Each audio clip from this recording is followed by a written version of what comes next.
विलयन की सांद्रता, इसमें है विलयन के प्रति इकाई आयतन में उपस्थित विलय की मात्रा विलयन की सांद्रता कहलाती है। ठीक है, ये बहुत सरल चीज़ें हैं। नेक्स्ट, विलयन की सांद्रता व्यक्त करने की विधि। अब सांद्रता हम व्यक्त करेंगे तो उसमें कुछ विधियाँ होती हैं, वो किस प्रकार की होती हैं? विलयन की सांद्रता व्यक्त करने की निम्नलिखित विधि है। नंबर 1, द्रव्यमान प्रतिशत, या फिर इसका नाम दूसरा है भार प्रति भार प्रतिशत। ठीक है, फिर अगला दूसरा नंबर है भार प्रति आयतन प्रतिशत। तीसरी विधि है आयतन प्रति आयतन प्रतिशत या फिर आयतन प्रतिशत। तो पहले विधि को देखते हैं, इसका नाम है द्रव्यमान प्रतिशत या फिर भार प्रति भार प्रतिशत। इसको कैसे समझेंगे देखिए, पूरे YouTube पे सबसे इजी ट्रिक से इसी चैनल पे आपको मिलेगा। विलय पदार्थ की ग्राम में वह मात्रा जो 100 ग्राम विलयन में घुली हो उसे द्रव्यमान प्रतिशत कहते हैं। इस हेडिंग को समझिए, विलय पदार्थ की ग्राम में, विलय पदार्थ हमारे किस में हो? ग्राम में हो। वह मात्रा जो 100 ग्राम विलयन में घुली हो, ठीक है, उसे क्या कहेंगे? द्रव्यमान प्रतिशत कहेंगे। इसको ज्ञात करने के लिए एक सूत्र होता है हमारा, वो सूत्र आप देख लीजिए। ठीक है, ये रहा, द्रव्यमान प्रतिशत बराबर पदार्थ का भार ग्राम में बटे विलयन का भार ग्राम में गुणा 100। ठीक है, दूसरी विधि है हमारी भार प्रति आयतन प्रतिशत।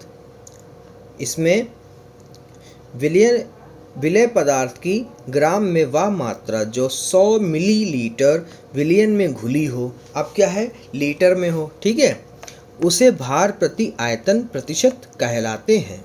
जैसे इसका एक सूत्र है, उस सूत्र को देख लीजिए, ये बॉक्स में जो बंद किया है, भार प्रति आयतन प्रतिशत बराबर होगा हमारा विलय पदार्थ का भार ग्राम में बटे विलयन पदार्थ का भार मिलीलीटर में। विलय पदार्थ का भार किस में हो? मिलीलीटर में हो, और गुणा 100 से कर दे क्योंकि आप प्रतिशत निकाल रहे हैं। तीसरी विधि आयतन प्रति आयतन प्रतिशत या फिर डायरेक्ट आयतन प्रतिशत। इसमें विलय पदार्थ की मिलीलीटर में वह मात्रा जो 100 मिलीलीटर विलयन में घुली हो उसे आयतन प्रतिशत कहते हैं। हमारा आयतन प्रतिशत का फार्मूला है, सूत्र है, इसको निकालने के लिए आयतन प्रतिशत बराबर विलय पदार्थ का आयतन मिलीलीटर में बटे विलयन का आयतन मिलीलीटर में गुणा कर दीजिए 100 से। ठीक है, अब आती है कुछ और सूत्रों की बात। जैसे हम आपसे, पहला है हमारा विलयन की सांद्रता तथा अंश मिलियन, यानी इसका शॉर्ट फॉर्म है ppm। ppm का मतलब होता है पार्ट पर मिलियन।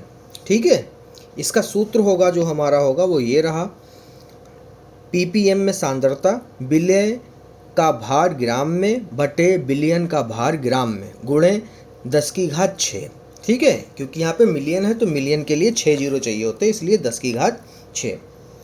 अब आते हैं अंश प्रति बिलियन, तो ppb हो जाएगा इसमें। ठीक है, ppb का मतलब पार्ट पर बिलियन।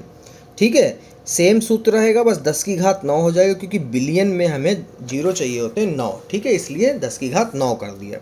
ये आपका सूत्र रहेगा, बहुत इजी है। आपको जब न्यूमेरिकल लगवाएंगे तो आपको ये चीज़ें ध्यान रहनी चाहिए।